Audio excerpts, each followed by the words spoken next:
सागरपुर नामक एक बड़ा ही सुंदर गांव था।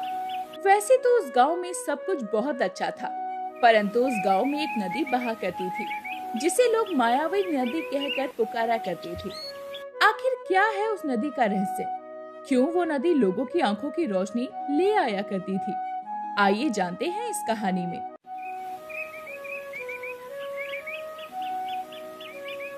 गांव में दो लोग बंसी और गिरधारी खड़े होकर बातें कर रहे होते हैं। तभी एक राहगीर उस गांव से गुजरा और नदी के रास्ते पर जाने लगा। तभी बंसी गिरधारी से बोला, अरे गिरधारी भैया, ये आदमी तो उस मायावी नदी की तरफ जा रहा है, चलो इसे रोकते हैं। हाँ हाँ बंसी, चलो। अरे ओ भैया, इधर कहाँ जा रहे हो? कहीं नहीं भैया, दूसरे गांव जाना था, इसी रास्ते से जा रहा हूँ। ठीक है भैया, तुम इस रास्ते से जाओ जरूर, लेकिन रास्ते में जो नदी पड़ेगी उस नदी की तरफ मत जाना। क्यों भैया, नदी की तरफ क्यों नहीं जाना? अरे भाई, वो नदी बड़ी ही खतरनाक है, लोगों की आंखों की रोशनी ले लेती है वो नदी। अच्छा ठीक है भैया। ऐसा कहकर वो आदमी आगे बढ़ गया। रास्ते में उसे वो नदी दिखाई दी। आदमी बहुत प्यासा हो चुका था। वो नदी की तरफ देखकर सोचने लगा, कितनी सुंदर नदी है ये, और कितना साफ पानी बह रहा है इसमें। लगता है वो दोनों लड़के बकवास कर रहे थे। मैं तो इस नदी से अपनी प्यास बुझा लेता हूँ। ऐसा कहकर वो आदमी नदी में पानी पीने के लिए गया। जैसे ही उसने अपने हाथ नदी के पानी में डाले, अचानक से उसकी आंखों की रोशनी चली गई और वो चिल्लाने लगा, अरे ये क्या हो गया? अरे अंधेरा हो गया, मेरी आंखों की रोशनी चली गई। कोई है? लगता है वो लड़के सच कह रहे थे। कोई तो मुझे बचाओ, कोई मेरी आंखों की रोशनी वापस लाओ। तभी उस आदमी को एहसास हुआ कि कोई हवा में उड़ाए उसे गांव की तरफ ले जा रहा था। वो आदमी बोला, कौन हो तुम? कौन हो और मुझे कहाँ ले जा रहे हो? मेरी आंखों की रोशनी तुमने ही छीनी है ना? भगवान तुम्हें कभी माफ नहीं करेगा, तुम्हें अपने किए की सजा जरूर मिलेगी। उसके बाद वो अदृश्य शक्ति उस आदमी को गांव के किनारे लाकर छोड़कर चली गई। सभी गांव वाले वहां इकट्ठे हो गए। वो आदमी लगातार रो रहा था। तभी बंसी बोला, अरे अरे भैया, हमने तो मना किया था कि उस खतरनाक नदी के किनारे मत जाना, लेकिन तुम नहीं माने। भाई, मैंने सोचा कि तुम दोनों झूठ बोल रहे हो। मुझे नहीं मालूम था कि यह नदी इतनी खतरनाक है। क्या बताएं भाई, सालों से यही हो रहा है। ना जाने हम गांव वालों को श्राप से कब मुक्ति मिलेगी। इस गांव में रह रही सविता माँ आज बहुत खुश थी। वो अपनी बेटी गौरी से कह रही थी, गौरी, जल्दी से खाना बनवाने में मेरी मदद कर। अभी घर भी साफ करना है और जंगल से ताजे फूल लाकर भी बरामदे में लगाने हैं। हाँ माँ, सब हो जाएगा। इतना परेशान क्यों हो रही हो? अच्छा माँ, ये बताओ, निधि दीदी सालों बाद इस गांव में आ रही है ना? हाँ गौरी, दरअसल निधि सविता की भतीजी थी। सविता का भाई जो शहर में रहा करता था, उनकी दो बेटियां थी, निधि और पूनम। दोनों ही शहर में पढ़ाई कर रही थी। सालों बाद निधि अपनी बुआ से मिलने गांव आ रही थी, इसीलिए सविता अम्मा आज बहुत खुश थी और उसी के आने की तैयारी में लगी हुई थी। शाम को निधि सविता माँ के घर पहुंची। ओहो सविता बुआ, कितने सालों बाद मैंने आपको देखा है। निधि ने दौड़कर अपनी बुआ को गले से लगा लिया। दोनों ने बहुत सारी बातें की। सभी ने साथ मिलकर खाना खाया। उसके बाद निधि अपनी बुआ से बोली, बुआ, मुझे गांव घूमे सालों हो गए हैं। चलो गौरी, जल्दी से मुझे सारा गांव घुमा दो। निधि, तू गांव घूमने जरूर जाना, लेकिन देख, उस मायावी नदी की तरफ मत जाना। वो नदी बहुत खतरनाक है। हाँ बुआ जी, जब से मैं आई हूँ आप ये बात मुझे 10 बार बता चुकी हो। आप चिंता मत करो, मैं उस नदी के किनारे नहीं जाऊंगी। फिर निधि गौरी के साथ गांव घूमने के लिए निकल जाती है। घूमते घूमते दोनों उस नदी के किनारे पहुँचती हैं। तभी गौरी कहती है, निधि दीदी, याद है ना, माँ ने इस नदी के किनारे जाने के लिए मना किया था, तो अब हम वापस चले? गौरी, लेकिन इस नदी में आखिर ऐसा क्या है कि लोग इस नदी के आसपास जाकर अंधे हो जाते हैं? ये तो नहीं पता दीदी, सब लोग कहते हैं कि किसी भूत प्रेत का साया है यहाँ पर। ओहो गौरी, अगर कोई भूत प्रेत होता तो कभी किसी को तो दिखाई देता ना। मुझे तो लगता है कि इस नदी के आसपास कोई डाकू या चोर रहता है जिसने भ्रम फैला रखा है और नदी के आसपास आने वाले लोगों की आंखें वो निकाल लेता है ताकि कोई भी उसका चेहरा ना देख सके। हो सकता है दीदी, लेकिन हम क्यों इन झंझटों में पड़े? आप तो मेरे साथ बस घर वापस चलो। अरे रुक तो गौरी, जरा मुझे देखने तो दे कि आखिर इस नदी के पास ऐसा क्या है और जिसने पूरे गांव में हाहाकार मचा रखा है। आज तो मैं इस राज का पर्दाफाश करके ही रहूंगी। ऐसा कर, तू यही रुक, मैं नदी के किनारे जाती हूँ। गौरी ने निधि को बहुत मना किया, लेकिन निधि ने एक बात नहीं मानी और वो उस नदी के किनारे चली गई। सब कुछ तो ठीक ठाक लग रहा है, मेरी आंखें तो किसी ने नहीं छीनी। इस नदी का पानी कितना उजाला और साफ है। चलो थोड़ा पानी पी लेती हूँ। निधि ने जैसे ही पानी पीने के लिए नदी में हाथ डाला, अचानक से उसकी आंखों की रोशनी चली गई। निधि चिल्ला उठी, हे भगवान, इसका मतलब लोग सही कहते हैं। यहाँ कोई शक्ति है जिसने मेरी आंखों की रोशनी छीन ली। थोड़ी देर बाद निधि को एहसास हुआ कि किसी ने उसे पकड़ रखा है और हवा में उड़ाई ले जा रहा है। निधि बोली, कौन हो तुम? कौन हो बताओ, कौन हो तुम? तुम ही हो ना जिसने मेरी आंखें ले ली? कहाँ ले जा रहे हो मुझे? छोड़ दो मुझे, तुम्हारी खैर नहीं। याद रखना, मेरी बहन तुम्हें जिंदा नहीं छोड़ेगी। उस अदृश्य शक्ति ने निधि को गौरी के पास लाकर छोड़ दिया। गौरी निधि को देखकर चौंक गई और बोली, निधि दीदी, मैंने आपसे कितनी बार मना किया था कि नदी की तरफ मत जाइए, लेकिन आपने मेरी एक बात नहीं सुनी। देखो ना क्या हो गया। फिर गौरी निधि को लेकर घर आ गई। बुआ जी निधि को देखकर बहुत दुखी हुई और कहने लगी, हे भगवान, कब तक इस गांव पर ये श्राप मंडराता रहेगा? कब तक लोगों की आंखों की रोशनी जाती रहेगी? कब इस गांव वालों का श्राप खत्म होगा और उन्हें मुक्ति मिलेगी? सविता ने निधि की बहन पूनम को फोन करके सारी बातें बता दी। पूनम सविता से बोली, बुआ जी, आप बिल्कुल भी चिंता मत करो, मैं कल सुबह तक गांव पहुंच जाऊंगी और जिसने भी ये किया है मैं उसे सजा जरूर दूंगी।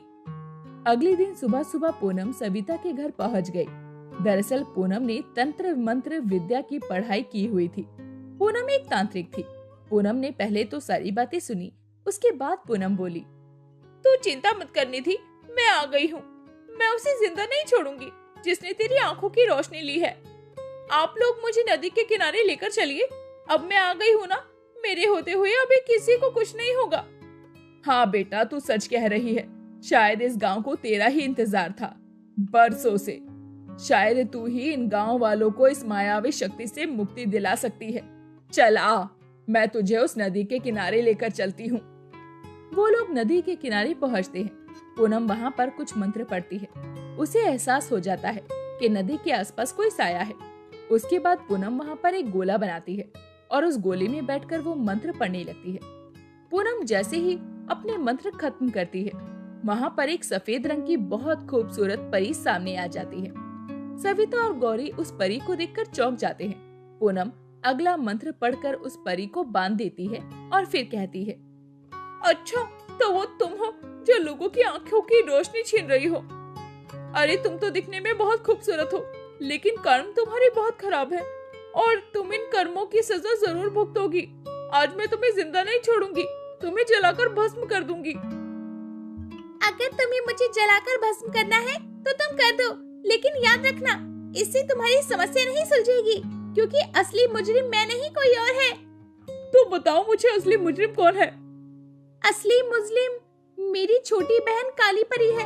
हम दोनों परियां परीलोक की 2 राजकुमारियां थी। मेरी छोटी बहन हमेशा से ही बुराई के लिए काम करती थी। वो परीलोक पर अकेले ही राज करना चाहती थी, लेकिन मैं हमेशा ही अच्छाई के लिए काम करती थी। एक बार रानी माँ ने गुस्सा होकर उसे काली परी बनाकर परीलोक से निकाल दिया। तब से काली परी इस गांव में आ गई। वो लोगों की आंखों की रोशनी छीनकर इकट्ठा कर रही है। जब 100 लोगों की आंखों की रोशनी उसके पास इकट्ठा हो जाएगी, तो अपनी मंत्र शक्तियों से वो उसे सिद्ध करके बहुत ही शक्तिशाली हो जाएगी। मेरी माँ ने मुझे उसे रोकने के लिए भेजा है, परंतु मेरी शक्तियाँ उसकी शक्तियों के आगे फीकी है। इसीलिए मैं उसे लोगों की आंखों की रोशनी लेने से रोक नहीं सकती हूँ। हाँ, परंतु किसी की जान लेने से रोक सकती हूँ। बस इसीलिए जब भी वो किसी की आंखों की रोशनी लेती है, तो मैं उसे गांव के किनारे तक छोड़ देती हूँ। तो ये बताओ कि उसे रोकने के लिए क्या तरीका है? उसे रोकने का एक ही तरीका है, चमकदार लाल पत्थर जो काली पहाड़ी के पीछे मिलेगा, परंतु उसे मैं नहीं ला सकती, उसे केवल कोई इंसान ला सकता है। तो ठीक है, मैं उस पत्थर को लेकर आऊंगी। ठीक है पूनम, तो तुम जाओ, आज अमावस्या की रात है और वो अपना कर चुकी है। आज रात वो अपनी शक्तियाँ सिद्ध कर लेगी। रात होने से पहले ही तुम्हें वो पत्थर लेकर लौटना होगा।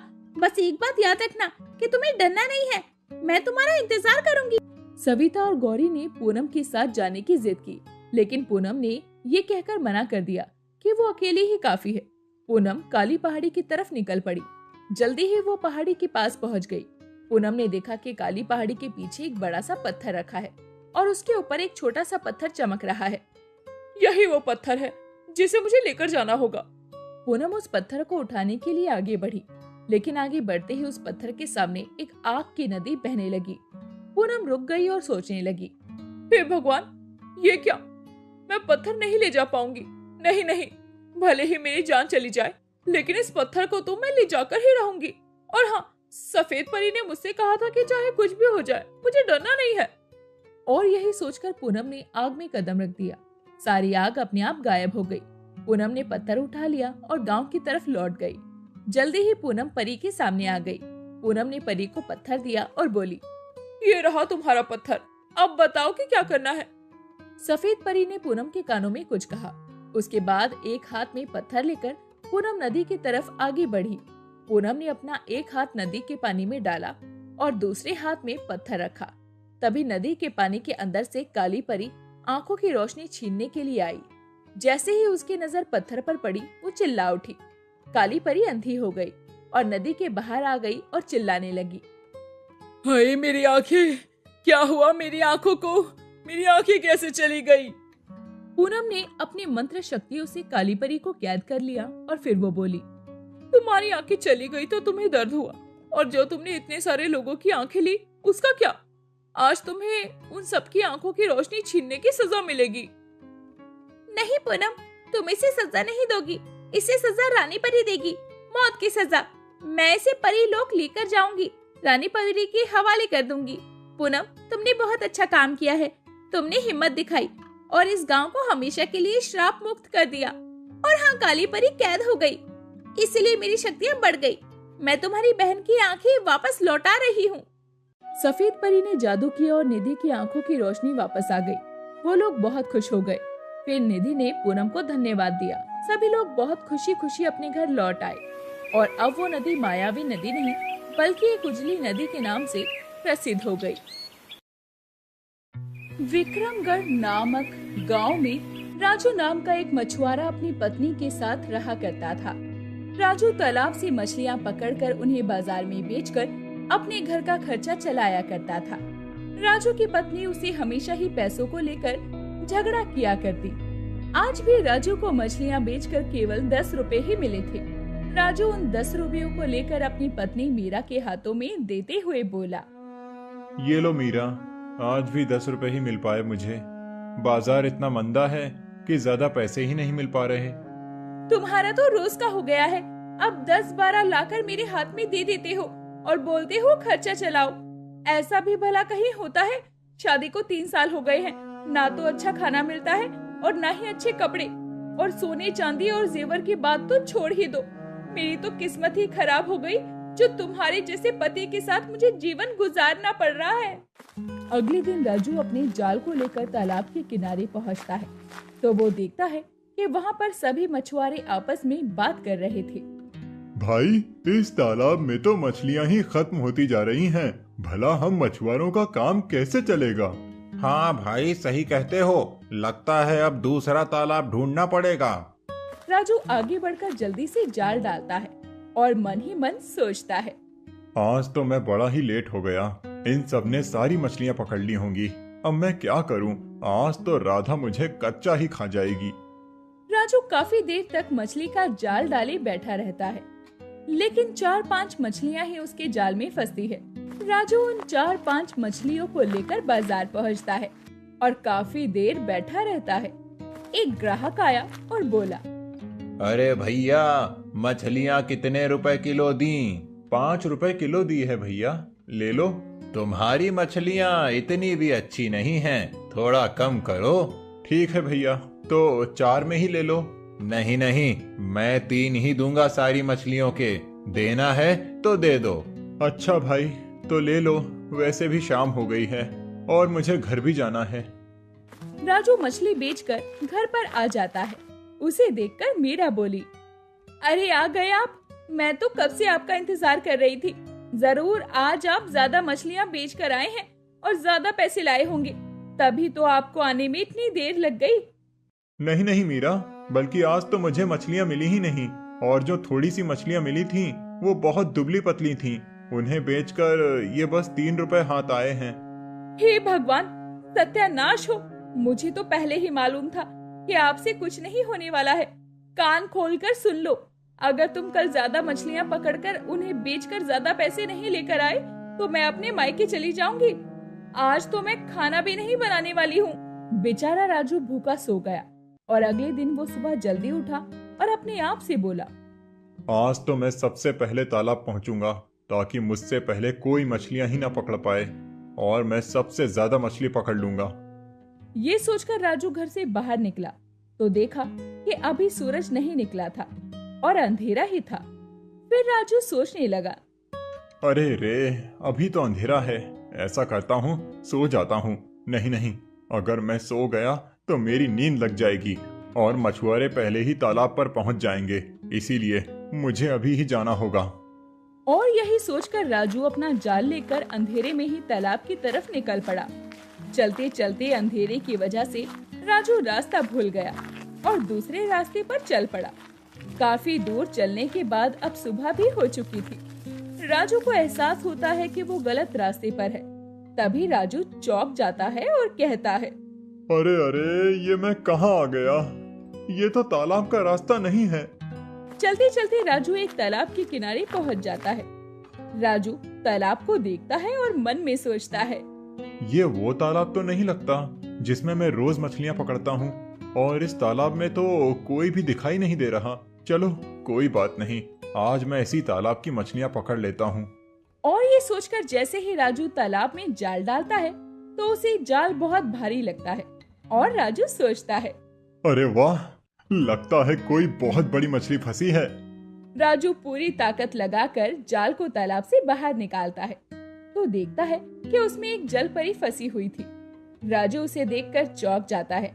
तभी वो जल परी कहती है, छोड़ दो मुझे, छोड़ दो। अगर मेरी माँ को ये पता लग गया कि तुमने मुझे पकड़ा है तो वो तुम्हें जिंदा नहीं छोड़ेगी।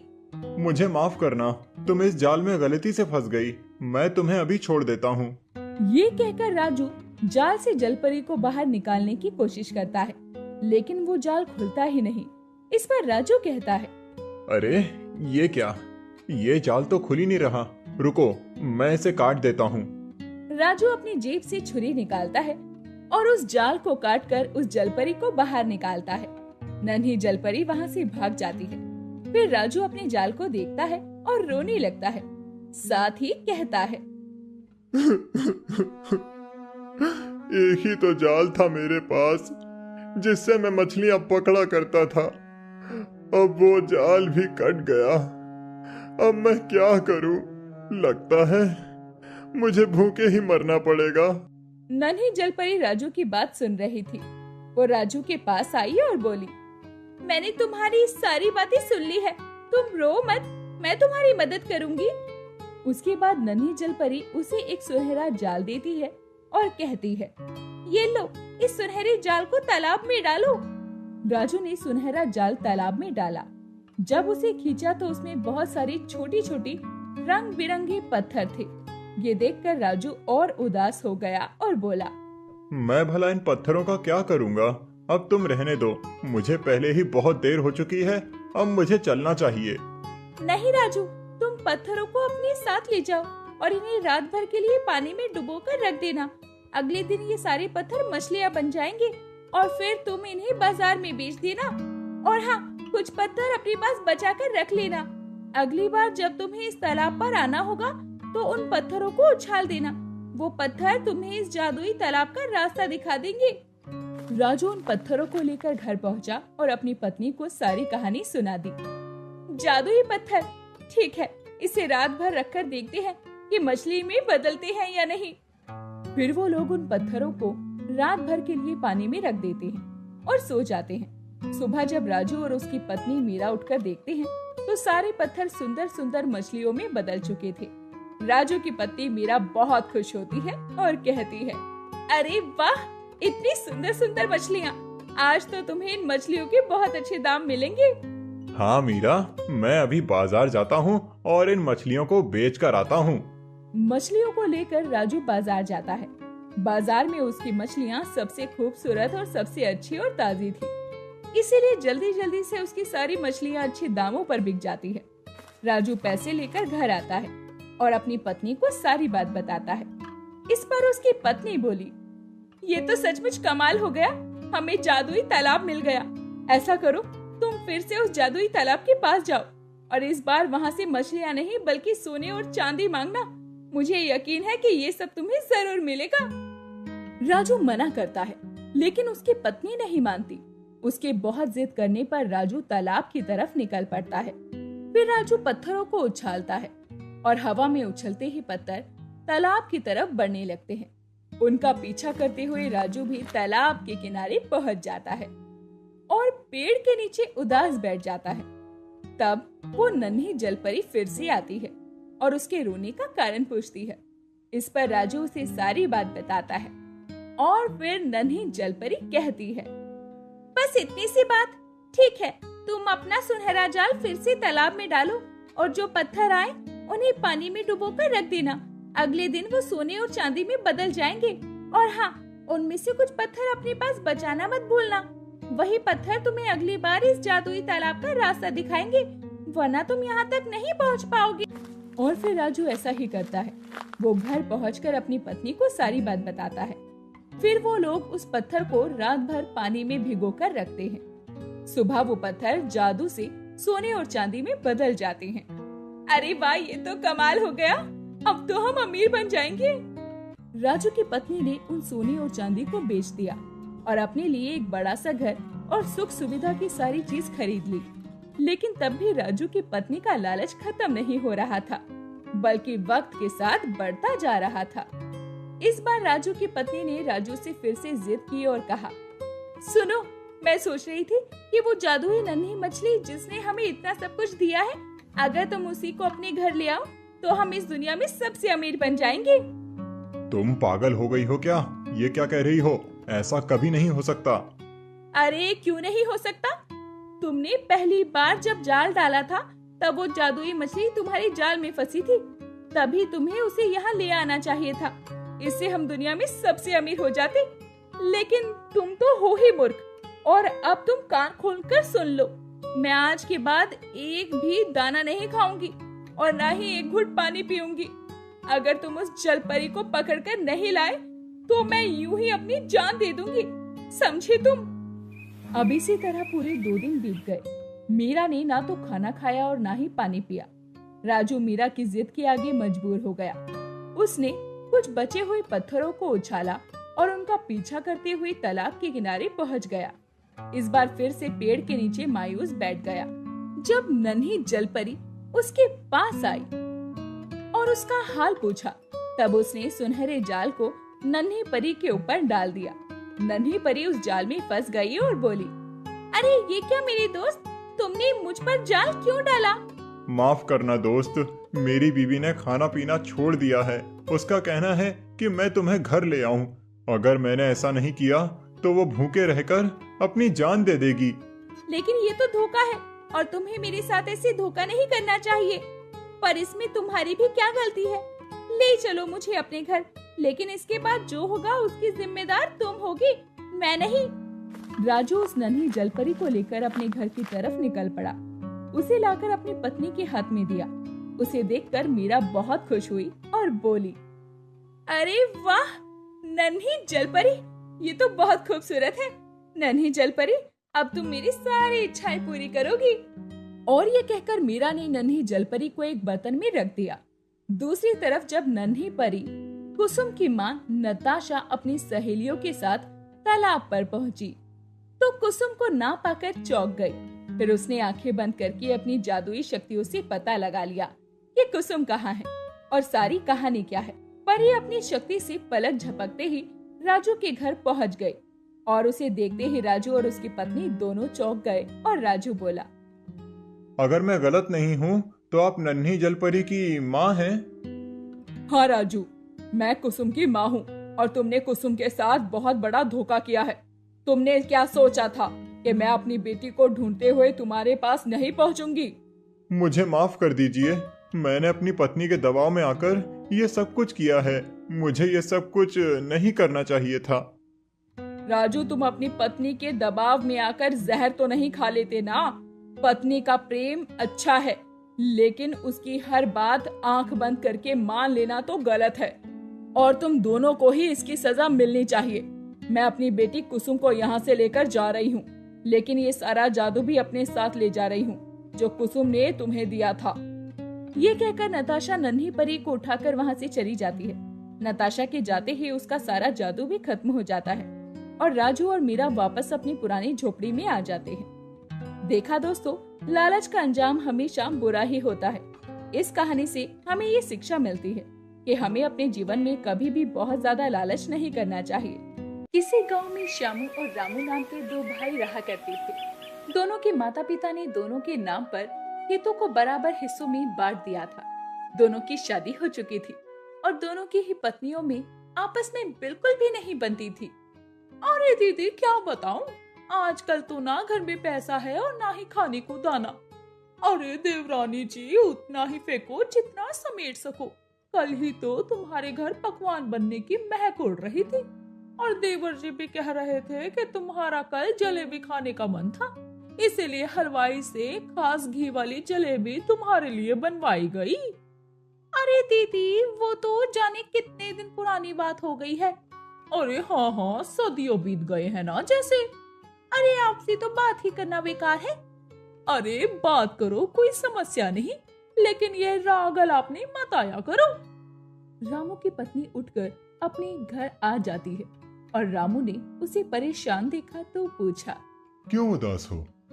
अरे उदास नहीं हूँ, ये जेठानी जी अपने आप को जाने क्या समझती है। जब देखो मुझे नीचा दिखाती है। आप उनसे कुछ अच्छा काम क्यों नहीं करते जिससे हम पैसे वाले बन जाएं?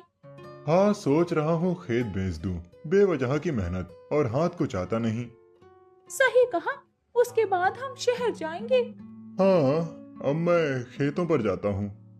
श्यामू जितना मेहनती था, रामू उतना ही आलसी था। रामू हमेशा इस जुगाड़ में लगा रहता कि कहीं से उसे खूब सारा पैसा मिल जाए और सारी जिंदगी वो आराम से काट सके। एक दिन दोनों भाई खेतों पर काम कर रहे होते हैं। श्यामू भैया, मैं सोच रहा हूँ इस बार हम खेत में बीज न डालें। क्यों भला, ऐसा क्यों कर रहे हो? वो इसीलिए कि मुझे लगता है कि इस बार मौसम कुछ अच्छा नहीं रहने वाला है। देखो तो, आधा सावन बीत गया है और बारिश ही नहीं आई। अरे अभी बारिश नहीं आई है तो बाद में तो आएगी ना, और हमें कैसे पता कि कब बारिश होगी और कब नहीं? हाँ ठीक है, लेकिन मैं सोच रहा हूँ कि खेतों को बेचकर शहर में जाकर कोई धंधा कर लूं। ऐसा न करना, खेतों को न बेचना। इसके अलावा और है भी क्या हमारे पास? अरे भैया, पहली बात तो ये कि आप हमारे खेत मत कहा करो। वो खेत आपका है और ये खेत मेरा। अब मैं जा रहा हूँ। ये नहीं सुधरने वाला। श्यामू अपने काम में लग गया। दिन बीतते गए और सावन भी बीत गया। बारिश नहीं हुई। रामू की बात सच हुई। श्यामू बहुत परेशान था। उसने बीज लेने के लिए जमींदार से कर्जा लिया और एक दिन जमींदार उसके घर आया। अरे श्यामू, तुम यहाँ घर में आराम कर रहे हो? मैं तुम्हें ढूंढता हुआ तुम्हारे खेतों पर गया था। क्या बात है जमींदार साहब? श्यामू, मैंने तुम्हें बीज खरीदने के पैसे गर्मियों में ही दिए थे और तुमने कहा था सावन शुरू होते ही लौटा दोगे।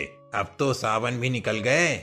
हाँ जमींदार साहब, मैंने कहा था, लेकिन आप तो जानते ही हैं कि सावन भी निकल गया है और बारिश भी नहीं आई है। गांव के सभी लोगों की हालत बहुत खराब है। मुझे गांव के बाकी लोगों से मतलब नहीं है। मुझे सिर्फ उनसे मतलब है जो मेरा पैसा लेकर बैठा है। तुम मुझे मेरा पैसा कब दोगे, बस इतना जवाब दो। मुझे थोड़ा समय दीजिए, ये सर्दियां लगते ही आपके पैसे चुका दूंगा मैं। ठीक है, सिर्फ इन सर्दियों तक। उसके बाद अगर तुमने पैसे ना दिए तो तुम्हारे खेत मेरे नाम पर होंगे। मुझे मंजूर है। जमींदार के जाने के बाद उसकी पत्नी ने कहा, अरे मैंने पहले ही कहा था आपसे, जमींदार से पैसे उधार मत लो। ये पैसे देते वक्त तो बहुत अच्छा बनता है, लेकिन लेने के समय पर ये किसी को नहीं छोड़ता। अब क्या कर सकते हैं, और वैसे भी पैसे लिए हैं तो चुकाना तो पड़ेंगे। और नहीं चुका पाए तो? अच्छा सोचो, अच्छा ही होगा। अब मैं जरा खेतों पर होकर आता हूँ। श्यामू खेतों पर जाने के लिए निकल जाता है। वो देखता है कि रामू अपने खेतों पर जमींदार के साथ खड़ा होता है। देखिए जमींदार साहब, मैंने तो अपने भैया से भी कहा कि खेत बेच दें और दूसरा धंधा देख लें, लेकिन उन्हें तो ये घाटे का सौदा लगा। लेकिन मैं उनकी तरह बेवकूफ नहीं हूँ। हाँ, सही कह रहे हो तुम। तुम्हारा फैसला एकदम सही है। अभी शहर में जाकर कोई धंधा करो और देखना, इससे ज्यादा पैसा कमा लोगे। हाँ, वैसे भी मौसम का कोई अता पता नहीं रहता, कब कैसा हो जाए। खेती करना सच में घाटे का सौदा है। रामू अपने खेतों को जमींदार को बेच देता है और उससे पैसे लेकर अपने घर लौट आता है। श्यामू अपने सूखे खेतों को देखता है और मन ही मन सोचता है, अगर मैंने भी अपने खेत बेच दिए तो इस गांव में रुकने की कोई वजह नहीं रह जाएगी। ये गांव तो मेरा घर है। अपने ही घर में बेघर होना मुझसे सहन नहीं होगा। श्यामू वहीं बैठ जाता है। आसमान में सूरज अभी भी मई जून की गर्मी की तरह चमक रहा था। श्यामू एक पेड़ के नीचे सुस्ताने लगता है। तभी वहां से एक सन्यासी बाबा गुजरते हैं। अरे बच्चा, कुछ पानी पीने के लिए है क्या? यहाँ तो कोई भी एक घूंट पानी पिलाने को तैयार नहीं। हाँ बाबा, ये साल सूखा रहा ना, इसीलिए सब पानी बचा रहे हैं। लेकिन पानी बचाने का ये मतलब तो नहीं कि किसी प्यासे को पानी ही ना पिलाओ। सही कहा आपने, आप चिंता न करो। ये लो, मेरे पास पानी है। श्यामू सन्यासी बाबा को पानी पिला देता है। तुम्हारा बहुत बहुत धन्यवाद। लेकिन तुम इतनी धूप में इन सूखे खेतों पर क्या कर रहे हो? कुछ नहीं, मैं बस बारिश का इंतजार कर रहा हूँ। लेकिन अब बारिश आ भी गई तो कोई फायदा नहीं। वो क्यों भला? मेरे बीज खराब हो चुके हैं, नए बीज लेने के पैसे नहीं हैं और जमींदार का कर्जा नहीं चुकाया तो ये खेत भी मेरे नहीं रहेंगे। परेशान मत हो, तुम्हें मैं कुछ देता हूँ। आपके पास मेरे लिए क्या है? ये लो, इन बीजों को अपने खेतों में बो दो। ये बीज बहुत ही कम पानी में उग जाते हैं, शायद ये तुम्हारे कुछ काम आ सकें। लेकिन यहाँ तो एक बूंद पानी भी नहीं है। गांव से दूर जो नदी है वहां से मुझे पानी लाकर इसमें डालना होगा। हाँ, मेहनत तो तुम्हें करनी होगी। ठीक है, वैसे भी मेरे पास कोई उपाय नहीं है। ठीक है, अब मैं चलता हूँ। सन्यासी वहां से चला गया और श्यामू ने बीज अपने खेतों में बो दिए। उसे खेतों में मेहनत करता देखकर आसपास के लोगों ने कहा, अरे श्यामू, पागल हो गया है क्या? ये क्या कर रहा है? बिना बारिश के बीज बो रहा है। तो खाली भी तो नहीं बैठ सकता। लेकिन तुम्हारा भाई रामू तो खेत बेचकर शहर निकल गया। मुझसे तो मिलकर भी नहीं गया। ना समझे अभी। फिलहाल तो तुम ही नासमझ से लग रहे हो। श्यामू लोगों की बातों को नजरअंदाज कर देता है और अपने काम में लगा रहता है। अब सूरज उगने से पहले ही गांव से बाहर नदी पर जाता है और दोपहर होने तक पानी भर लाता है। और उसे ऐसा करते देखकर गांव के लोग उसका मजाक भी बनाते हैं। एक दिन उसकी पत्नी ने कहा, अरे ये आप क्या कर रहे हैं? इतनी मेहनत से पानी भरकर लाते हैं जो खेतों में पता भी नहीं चलता। आप तो चम्मच से समुद्र खाली करने का काम कर रहे हैं। नहीं भाग्यवान, सन्यासी बाबा की बात गलत तो नहीं होगी। देखना, हमारे खेत फिर हरे हो जाएंगे। श्यामू को ऐसा करते करते 1 महीना बीत गया। एक सुबह जब वो अपने खेतों पर पहुंचा तो देखकर खुश हो गया। उसके खेतों में पौधे उगाए थे और अब वो दुगनी मेहनत से काम करने लगा। धीमे धीमे उसके पौधे पेड़ बन गए और उन पर रस भरी लीचियां लटकने लगी। गांव के सभी लोग आश्चर्य में थे कि लीची के पेड़ श्यामू के पास कैसे उगाए। श्यामू ने लीची बाजार में बेच दी और जमींदार का कर्जा चुका दिया। इस बार तो बच गए खेत तुम्हारे। सब भगवान की कृपा है। देखते ही देखते 1 साल बीत गया और श्यामू ने गांव में लीचियों का बड़ा बाग खड़ा कर दिया। उसने खूब पैसा कमाया और रामू के खेतों को भी जमींदार को मुंह मांगी कीमत देकर खरीद लिया। एक दिन उसका भाई रामू अपनी पत्नी के साथ गांव लौटा। उसकी हालत देखकर श्यामू ने पूछा, ये क्या है भाई, तुम तो शहर में धंधा करने गए थे, क्या हुआ? क्या बताऊं भैया, शहर मेरे सारे पैसे खा गया। वहाँ जो धंधा चालू किया था उससे कोई फायदा नहीं हुआ, सब कुछ डूब गया। इसीलिए हमें वापस गांव लौटना पड़ा। लेकिन यहाँ तो मेरा खेत भी नहीं है अब। अरे पागल, ऐसा क्यों कहता है, ये हमारे खेत है ना। रामू को अपनी गलती का एहसास होता है और श्यामू की मेहनत रंग लाती है।